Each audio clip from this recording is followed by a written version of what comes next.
China's journey to becoming a modern state began with the fall of the Qing dynasty in 1911. After a civil war, the Communist Party, led by Mao Zedong, emerged victorious and formed the People's Republic of China in 1949. Mao's economic policies faced challenges, but Deng Xiaoping introduced reforms in the 1990s that led to massive economic growth. These reforms included incentives for workers, encouraging private farming, promoting township and village enterprises, and focusing on education. China's integration with the global economy through exports and foreign investments has made it an economic giant and a major player on the world stage. China is one of the superpowers of today's world. As Napoleon Bonaparte said, "China is a sleeping giant. Let her sleep, for when she wakes, she will move the world." His saying proved to be true in the current era, where the economy of China is progressing day by day through leaps and bounds. The modernization of China started when the Qing dynasty fell in 1911 and the country became a republican state.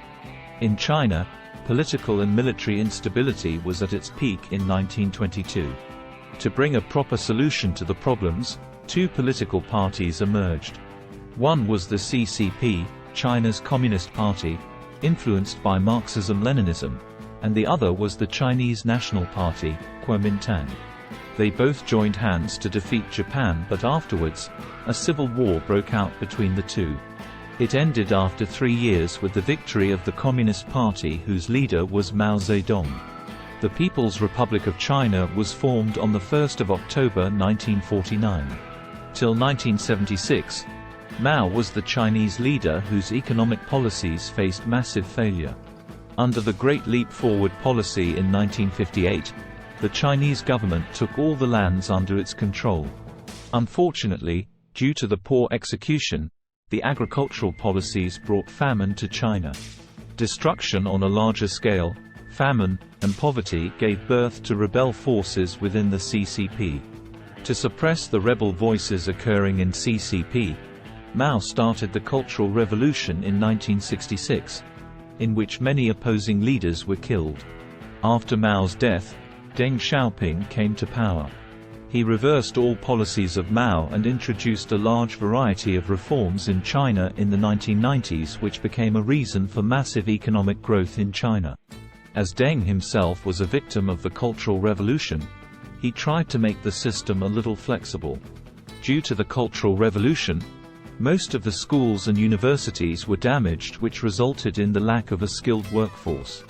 Deng was well familiar with the potential of a large workforce, and it was only possible when you would give incentives and motivation to the workers. He released government control over agricultural lands and encouraged private farming. The boost of the agriculture sector of China pulled millions of Chinese out of poverty and raised the income of the farmers. Subsequently, Deng promoted township and village enterprises, TVEs, to shift surplus labor from the agricultural sector to low-skills manufacturing sector. This became the foundation of the Chinese economy in the 1990s.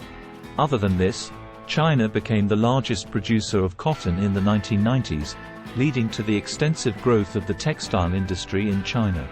Under the open door policy, China started exporting its textile goods, and its economy integrated with the world's economy.